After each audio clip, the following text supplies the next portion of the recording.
Deus cuida de você.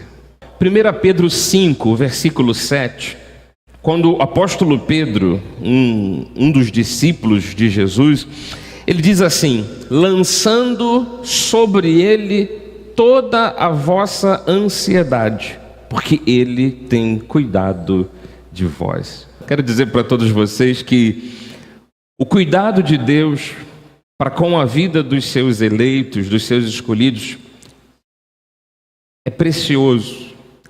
Deus, Ele toma conta da nossa vida em cada passo que nós damos. Às vezes até parece que estamos indo em um certo caminho sozinhos. Às vezes até parece que estamos num vale onde inimigos podem aparecer no alto da montanha e facilmente nos atirar uma flecha. Davi chamou de vale da morte, vale da sombra da morte. Mas é justamente quando a gente até pensa que está sozinho, ou passando por dificuldades, passando por perigos, passando por obstáculos, que nós devemos ter em nós aguçada, florescida, essa confiança em Deus, de que Deus, mesmo que a gente não o veja, Deus está sempre cuidando. Esse sentimento, essa crença, essa convicção, ela gera paz para o nosso coração. E é claro que a gente não está falando aqui apenas de uma forma de pensar que vai gerar uma simples paz. Nós estamos falando daquilo que a Bíblia afirma, nós estamos falando daquilo que a Bíblia, a palavra do Senhor, fala a nosso respeito, né? O Pedro foi muito feliz quando ele disse: pega a tua ansiedade. E se pensa que a ansiedade é mal apenas do nosso século, não, já está instalada no coração de muita gente, né? Por várias e várias gerações. Ele diz, 1 Pedro 5, versículo 7, lança isso aos cuidados do Senhor. Lança a tua ansiedade nas mãos dele, porque ele cuida de vocês. Então a gente precisa ter uma ideia do que é isso. Por que Pedro disse isso? Por que a gente pode viver isso hoje? Primeiro, porque é verdade da parte de Deus. Depois está fundamentado aqui como palavra do Senhor. E isso tem que, através da fé, se tornar algo real para a nossa vida. Então, Deus está me mandando dizer a vocês nessa noite: eu cuido de vocês. Deus quer que você entenda que Ele providencia até mesmo satisfação à vida daqueles que o buscam e que colocam o seu reino em primeiro lugar. Aliás, quando Jesus chamou os seus discípulos, eu quando comecei aqui lendo a carta de Pedro, até dando exemplo para isso, né? Pedro foi um desses discípulos que foi convidado por Cristo a cumprir uma missão. Eles não tinham ideia do tempo da missão. Eles só tinham ideia de uma coisa: olha, a gente vai sair de cidade em cidade, de país em país, a gente não vai ter muito bem onde dormir, vocês vão pegar uma mochila, vocês vão comigo. E todos eles eram homens que cuidavam das suas famílias, que tinham os seus empregos, seus trabalhos. Pedro, por exemplo, era um pescador. E a primeira dúvida que surgiu na mente daqueles homens foi: calma aí, se eu abandonar o meu trabalho, o meu sustento, para seguir Jesus, anunciando que o reino de Deus chegou, quem há de nos sustentar? Porque esse Jesus aí, carpinteiro, parece que não tem muita bala na agulha, não. Sabe que essa preocupação veio à cabeça dos discípulos? E, por exemplo, Mateus 6, no versículo 25, Jesus diz assim: não andeis ansiosos pela vossa vida, quanto ao que haveis de comer ou beber, nem pelo vosso corpo, quanto ao que haveis de vestir. Vem cá, não é a vida mais do que o alimento, mais importante, mais preciosa, né? E o corpo mais do que as vestes? Então, se a missão para a qual Cristo estava chamando os discípulos era anunciar que o reino de Deus estava vindo, tinha chegado, eles estavam falando de um Deus que cuidava do corpo e da vida. Se eu estou chamando vocês, Pedro, Tiago, João, todos vocês, se eu estou chamando vocês para anunciar algo da parte daquele que cuida da vida e do corpo, que dirá se ele não vai cuidar da veste ou do alimento? Então, não andeis ansiosos. Aí, pulando para o versículo 33 e 34, ele dá o segredo, ele diz a senha, ele dá a chave para os discípulos. Buscai, pois, em primeiro lugar o seu reino e a sua justiça. E todas essas coisas que fazem parte das preocupações de vocês, essas coisas serão acrescentadas. Portanto, não vos inquieteis com o dia de amanhã. Em síntese, Jesus estava dizendo para os discípulos: Deus cuida de vocês.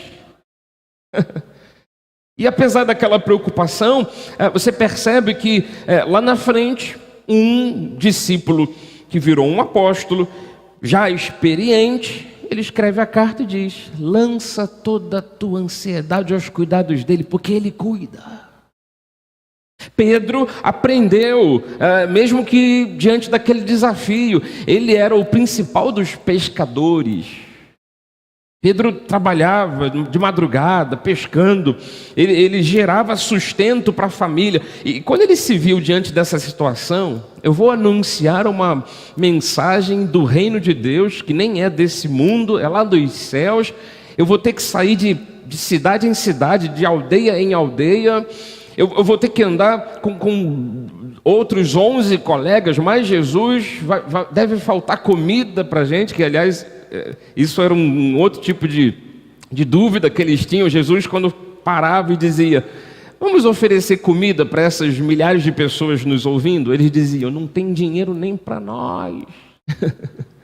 E você conhece da história de que no meio de uma multidão de 5.000 pessoas, um garoto com pão e peixe teve o seu pão e peixe multiplicado, alimentou as 5.000 pessoas. Na verdade, o texto fala de 5.000 homens, muito provavelmente tinha muito mais do que 5.000 pessoas. E ainda de uma mochila cheia de pão e peixe, todos comeram, se fartaram, e a coisa foi tão multiplicada que sobraram 12 cestos. Então, com essa caminhada toda, esses mesmos discípulos que estavam aqui ansiosos, quem é que vai nos dar de comer? Quem é que vai pagar pela nossa família? Quem é que vai pagar o aluguel, isso e tudo? Eles foram aprendendo, naqueles 3 anos de ministério do próprio Cristo, eles foram aprendendo que Deus cuida passo a passo da nossa vida. Você sabe, hoje para nós a coisa está bastante esmiuçada. Nós temos a Bíblia Sagrada contando a história desses homens. Hoje nós temos tudo dado de bandeja. A capacidade que você pode ter pelo ensino da Bíblia hoje em dia, de que Deus é fiel, de que Deus cuida, de que Deus está zelando pela nossa vida, de que Deus não nos deixa abandonados, de que Ele vai conosco em toda empreitada, em todo desafio.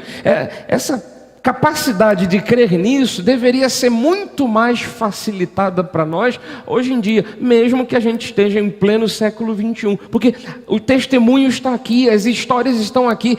Deus sempre foi fiel e Deus sempre cuidou dos seus. Então a minha mensagem hoje, nesse dia 9 de outubro, para você, é: Deus cuida de você.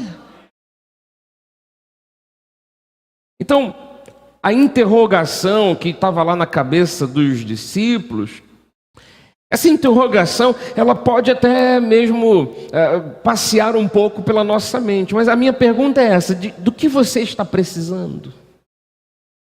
Eles estavam lá preocupados, a gente também tem as nossas preocupações. O que você quer para estar satisfeito com a vida? O que hoje, se você pensa assim, então, se hoje eu tivesse isso e mais aquilo, eu estaria completo, eu estaria sendo bem-sucedido, eu seria feliz. Porque talvez a maioria de nós aqui tenhamos uma lista enorme de coisas que queremos.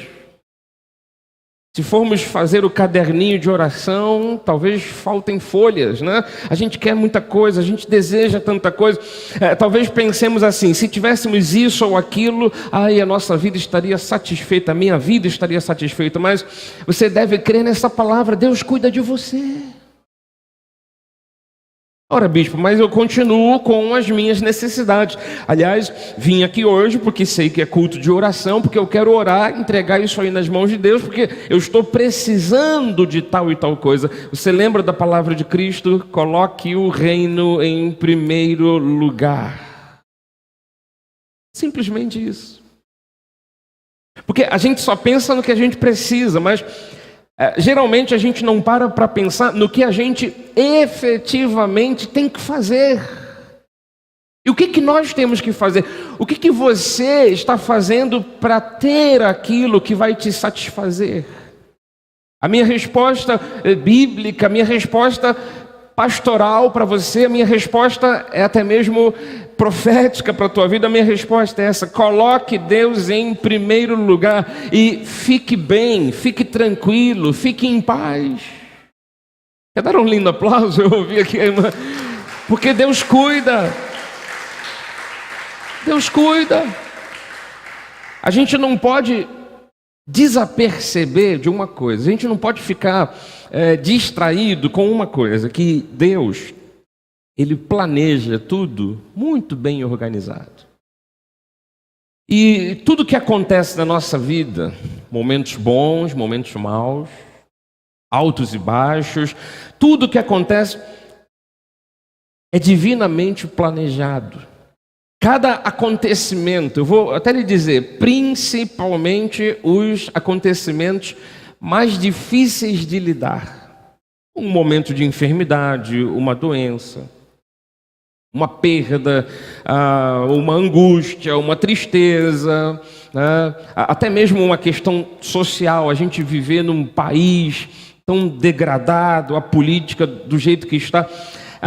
Você sabe que cada acontecimento da nossa vida, principalmente os mais tenebrosos, os mais difíceis, aqueles que nós gostaríamos que não fizessem parte da nossa história, esses acontecimentos são convites de Deus para nós empenharmos cada vez mais confiança nele, de que Ele cuida. Bispo, está me acontecendo aqui um drama. Bispo, eu estou passando uma tribulação. Bispo, eu estou passando um aperto. Quando é que isso vai acabar? A gente tem a tendência de chorar e, em vez de ficar alerta e pensar assim: calma aí, eu estou passando um momento difícil, é agora que eu vou confiar em Deus. Senão, não teria sentido aquela palavra de Romanos 8:28 que diz: todas as coisas cooperam para o bem daqueles que amam a Deus. Interessante que Paulo diz, né? Sabemos disto, a gente tem uma ciência disso, a gente sabe que tudo coopera. Existe uma versão de tradução da Bíblia que diz assim: todas as coisas juntamente. Não sei se é a Bíblia que você usa aí, ela traz essa expressão. Todas as coisas juntamente cooperam.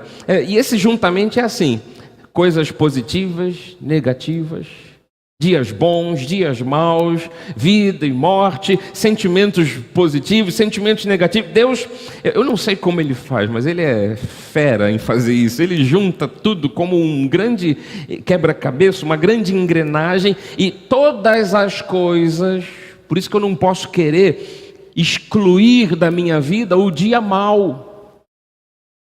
Por isso que eu não posso dizer: Deus me abandonou porque eu tive uma perda, eu tive, um fracasso, Deus não está comigo. Outros até se culpam, pensando assim: está me faltando alguma coisa. E aí tem gente que vai atrás de um monte de miscelâneas religiosas, vai atrás da água benta, do sal grosso, achando que está faltando alguma coisa. Enquanto que aquele momento tenebroso, aquele momento ruim, é um convite de Deus, amados, para nós pensarmos que Deus vai pegar aquela peça do quebra-cabeça, do dia tenebroso, do dia ruim, do dia negativo, Ele vai juntar com as outras partes e todas as coisas juntamente vão cooperar para um bem maior. Repara só o texto, para o bem daqueles que são chamados segundo o seu propósito. Ou seja, lendo de trás para frente, Deus nos chamou com um propósito, Deus nos chamou com um destino. Então Deus não vai deixar isso correr frouxo. O que eu posso entender, bispo? Resumindo, bem resumidamente esse versículo, sabe o que você pode entender? Deus cuida de você. Então não viva preocupado, não se desespere, não fique ansioso. Eu vou terminar dizendo uma coisa para você. A nossa satisfação pessoal, de tudo que a gente precisa, de tudo que a gente quer para estar satisfeito, a nossa satisfação pessoal, ela está intrinsecamente ligada a Deus. Ela tem, em outras palavras, ela tem tudo a ver com Deus. Eu quero estar bem de saúde, eu quero ter paz na minha mente, eu quero ter uma família unida, cheia de harmonia, eu quero ter um trabalho próspero, eu quero ter finanças abençoadas, eu quero ter uma vizinhança, bispo, eu quero morar num paraíso. É meio difícil, mas a gente tem esses desejos todos. Você sabe que tudo isso não pode ficar desconectado de Deus. A nossa satisfação pessoal, às vezes de um pequeno desejo, até um grande sonho, de um momento de lazer, de um momento em família, sabe? De um momento que você está, às vezes, de bobeira, sabe? Com a família, conversando, fazendo churrasco. Tudo que tem a ver com a nossa satisfação pessoal está totalmente ligado a Deus. Se eu desplugo Deus de qualquer coisa mínima assim, a vida já não faz sentido. A satisfação já não acontece. Então, em tudo Deus tem que estar envolvido. E o detalhe do que Cristo falou é que nesse envolvimento não é apenas um envolvimento, em tudo eu vejo Deus. Não, mas em tudo Deus tem que estar envolvido e em primeiro lugar. Buscai, pois, em primeiro lugar o seu reino. E aí, eu gosto sempre de falar disso. Vou terminar dizendo que buscar o reino de Deus em primeiro lugar, ouça, consiste em se submeter a Jesus em todos os aspectos da vida. Buscar o reino em primeiro lugar não é deixar de faltar algum culto da igreja. O bispo, eu cumpri a minha... bati o cartão. A igreja tem 10 cultos, eu vou a 10 cultos. Se tem 20 cultos, eu vou a 20 cultos. Se tem 1000 cultos, eu vou a 1000 cultos. Não, buscar o reino não é exatamente isso. Buscar o reino não é, talvez você passar, 3 horas orando dentro de casa, 1 hora orando com o pai, depois outra com o filho, outra com o Espírito Santo, para não deixar ninguém com ciúme, né? Não, eu cumpri ali, pegar um dia de sábado, parar tudo. Não, eu não faço nada, obras nenhuma, eu estou dedicando, eu estou buscando. Buscar o reino de Deus, amados, é submeter todos os aspectos da sua vida a Jesus. Você pode estar no meio do ônibus, do BRT, do trem, você está colocando Deus em primeiro lugar. Você está numa conversa em família, você está resolvendo coisas do seu cotidiano, Deus tem que estar em primeiro lugar, a solução vem dele, a resposta vem dele. Então, não entenda buscar o reino de Deus como uma coisa muito difícil, não. Ela está presente no dia a dia. Se eu vou tomar uma decisão a respeito do meu futuro, Deus tem que me dar essa direção. Eu não posso tomar essa decisão sozinho. Isso é buscar o reino, isso é colocar o reino em primeiro lugar. Se eu quero algo para mim, para minha família, para minha esposa, para o meu marido, para os filhos, eu não posso decidir só com a minha cabeça, eu tenho que decidir com a Bíblia, eu tenho que decidir com a voz de Deus. Então, Senhor, o que o Senhor quer? Quando eu pergunto isso, eu estou colocando Deus em primeiro lugar.